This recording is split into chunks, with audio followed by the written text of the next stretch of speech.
Good morning all of you. Today online teaching video number 40, class 7th science. As we know in the previous video I have discussed that how many chapters or how many syllabus that will be covered in your first exam. So today we are going to start revision of lesson number first. So कल भी हमने आपको बताया था कि जो भी आपको दिक्कत आ रही है वो आप लिख के अपने या उस चैप्टर को बार बार रिवाइज़ कीजिए, और अगर वो चीज़ कहीं छूट जा रही है तो वो आप हमें बताइए और उस चीज़ को आराम से समझिए। सो आज हम लेसन नंबर फर्स्ट लेने जा रहे हैं, जिसमें हम बात करते हैं न्यूट्रिशन प्लांट की। सबसे पहले आपको तो न्यूट्रिशन की डेफिनेशन पता होनी चाहिए कि न्यूट्रिशन क्या होता है या न्यूट्रिशन में है क्या। कि न्यूट्रिशन एक तरीके का ऐसा प्रोसेस है जिसमें हम फूड के द्वारा वो कंपलसरी न्यूट्रिएंट्स को गेन करते हैं, जिससे हमारी बॉडी की ग्रोथ होती है, हमारे अंदर जो इंक्रीजमेंट इन साइज़ आती है, साथ साथ में हमारे जो वर्न आउट सेल्स हैं उनमें आप कह सकते हैं जो सेल्स डेड हो चुके हैं उनको रिपेयर करने के लिए, या हमारे जो बॉडी पार्ट है उनको एक परफेक्ट ग्रोथ देने के लिए जो न्यूट्रिशन प्रोसेस है आपका, वो आपका किस तरीके से हम उसमें न्यूट्रिएंट्स ले रहे हैं। जैसे उसमें दे रखा है the process by which the living organism obtain nutrients for growth and development.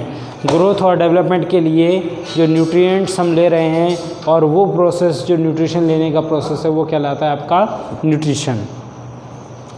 फिर इसमें बताया गया है कि प्लांट्स जनरली न्यूट्रिएंट्स लेते हैं ताकि वो ग्रो कर सकें या आगे लिव कर सकें। साथ साथ में फूड है वो न्यूट्रिएंट्स का सबसे बड़ा ज़रिया कहला सकता है, या आप कह सकते हो फूड से हमें सभी कंपलसरी न्यूट्रिएंट्स प्राप्त होते हैं। तो इसके बाद हम देखेंगे मोड्स ऑफ न्यूट्रिशन के बारे में। मोड्स ऑफ न्यूट्रिशन क्या होता है? जनरली हमारे पास दो मोड्स ऑफ न्यूट्रिशन है।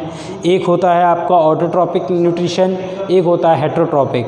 ऑटोट्रॉपिक न्यूट्रिशन क्या होता है? जिसमें प्लांट्स आते हैं जो कि ग्रीन प्लांट्स आते हैं जो अपना खाना खुद बनाते हैं, मतलब ऑटोट्रॉप्स, मतलब अपने आप से दोबारा खाना बनाना या अपने आप से खाना बनाना, वो कहलाता है आपका ऑटोट्रॉपिक। ऐसा न्यूट्रिशन हम लोगों को ग्रीन प्लांट्स में देखने के लिए मिलता है, जहाँ पे ग्रीन प्लांट्स में क्योंकि एक पिगमेंट पाया जाता है जिसको हम लोग क्लोरोफिल बोलते हैं, जिसकी मदद से फोटोसिंथेसिस प्रोसेस होता है, और फोटोसिंथेसिस प्रोसेस की मदद से जो प्लांट्स हैं या प्रोड्यूसर्स प्लांट हैं वो अपना खाना बनाते हैं। और ऐसे प्लांट्स जो अपना खाना खुद बनाते हैं या ऐसे ऑर्गेनिज्म जो अपना खाना खुद बनाते हैं उनको हम लोग क्या बोलते हैं? ऑटोट्रॉप्स बोलते हैं। सबसे पहली बात आप क्या करेंगे, लेसन में जितने भी आपको ब्लू वर्ड्स नज़र आते हैं, जैसे पेज नंबर पे इसमें फोटोसिंथेसिस दे रखा है, ऑटोट्रॉप्स दे रखा है, इन ब्लू वर्ड्स को आपको पढ़ना है, क्योंकि इन्हीं ब्लू वर्ड्स में से आपके क्वेश्चंस बनेंगे। इन ब्लू वर्ड्स के बारे में पढ़ना है और इनको भी पढ़ना है आपको। जैसे हमने ऑटोट्रॉप्स पढ़ा, एग्जांपल के तौर पे हमने आपको ऑटोट्रॉप बताया। अब ऑटोट्रॉप्स कौन होते हैं? वो है ऑर्गेनिजम्स जिनमें ऑटोट्रॉपिक मोड ऑफ न्यूट्रिशन होता है, या फिर जो कि अपना खाना खुद बना सकते हैं, तो वो ऑटोट्रॉप्स हो गए। अब ऑटोट्रॉप्स का हम एग्जांपल भी पूछ सकते हैं आपसे कि ऑटोट्रॉप का एग्जांपल क्या है, तो आप लिख सकते हैं ऑल ग्रीन प्लांट्स। ठीक है। नेक्स्ट है आपका फोटोसिंथेसिस प्रोसेस। तो फोटोसिंथेसिस प्रोसेस क्या होता है, इसके लिए कौन कौन से रॉ मटेरियल्स यूज़ होते हैं ये आपको जानना है। फोटोसिंथेसिस प्रोसेस जनरली क्या क्या चीज़ें चाहिए होती हैं। जैसे फोटोसिंथेसिस प्रोसेस का रॉ मटेरियल क्या है आपका? कार्बन डाइऑक्साइड और वाटर। इसके साथ साथ सनलाइट होनी चाहिए और उस प्लांट में क्लोरोफिल होनी चाहिए, तब जाके आपका प्रोसेस बनेगा। इसके बाद वाटर किस तरीके से आता है प्लांट के पास? वो रूट से एब्जॉर्व किया जाता है। लाइट कहाँ से आती है? सन से आती है। इसके साथ साथ कार्बन डाइऑक्साइड कहाँ मिलती है? जो कि एयर में प्रेजेंट होती है, उसको एब्जॉर्व करते हैं। तो ये सारी चीज़ें किस तरीके से उसको मिल रही हैं, किस तरीके से उसमें फॉर्मेशन चल रहा है। इसके बाद क्लोरोप्लास्ट क्या होते हैं? क्लोरोप्लास्ट क्या होते हैं? तो एक तरीके के ग्रीन पिगमेंट हैं जिनमें क्लोरोफिल प्रोड्यूस करते हैं, जो ग्रीन पिगमेंट क्लोरोफिल को कंटेन करता है। इसके बाद आपको बता रखा है कि स्टोमेटा क्या होता है। स्टोमेटा से किस तरीके से कार्बन डाइऑक्साइड को एब्जॉर्ब किया जाता है। गार्ड सेल्स क्या होते हैं स्टोमेटा का? आपको डायग्राम याद होना चाहिए कि गार्ड सेल्स उसमें क्या होते हैं, गार्ड सेल्स का काम क्या होता है। जनरली गार्ड सेल का काम क्या होता है कि वो ओपनिंग और क्लोजिंग करता है स्टोमेटा की, मतलब जब रिक्वायरमेंट होती है तब उसको खोल देता है स्टोमेटा को, और जब रिक्वायरमेंट नहीं होती तो उसको बंद कर देता है।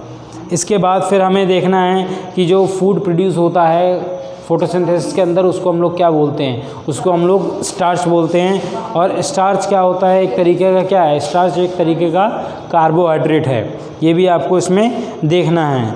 इसके बाद फ्लोएम क्या होता है और जाइलम क्या होता है, ये दो बातें हमें इसमें पढ़नी है। फ्लोएम क्या है होते हैं, एक तरीके का नेटवर्क है जो कि हेल्प करता है, जो खाना बनाया जाता है आपके लीव्स में उनको ट्रांसफ़र करता है पूरी बॉडी पार्ट्स में प्लांट की। इसके बाद हम यहाँ पे है आपका protein contain nitrogen which obtain from the atmosphere and this atmospheric nitrogen can be observe by the plant directly. Nitrifying bacteria rhizobium, ये भी वर्ड याद रखना है आपको। नाइट्रीफाइंग बैक्टीरिया कौन कहलाता है, ये नाइट्रीफाइंग बैक्टीरिया किसको बोलते हैं, तो आपका आंसर आ जाएगा राइजोबियम को। इसके बाद है आपका नेक्स्ट है जो हेटरोट्रॉपिक न्यूट्रिशन इन प्लांट, वो हम अपनी नेक्स्ट वीडियो में देखेंगे। आपको ये पढ़ना है एक बार हेटरोट्रॉपिक न्यूट्रिशन, ताकि आपको इसमें जो भी चीज़ें नहीं समझ आ रही हैं वो आप हमसे पूछ सकते हो। आज की वीडियो में हमने आपको रिवीजन कराया ऑटोट्रॉपिक न्यूट्रिशन के बारे में और न्यूट्रिशन के बारे में, तो आप इसको एक बार दोबारा रिवाइज़ करिए। और हमने जैसे बताया आपको जो ब्लू वर्ड्स दिख रहे हैं पूरे बुक्स में उनको अच्छी तरीके से पढ़िए, और उसके बाद फिर हम रिवीजन करेंगे अपनी एक्सरसाइज और क्वेश्चन का नेक्स्ट वीडियो में। Thank you and have a nice day.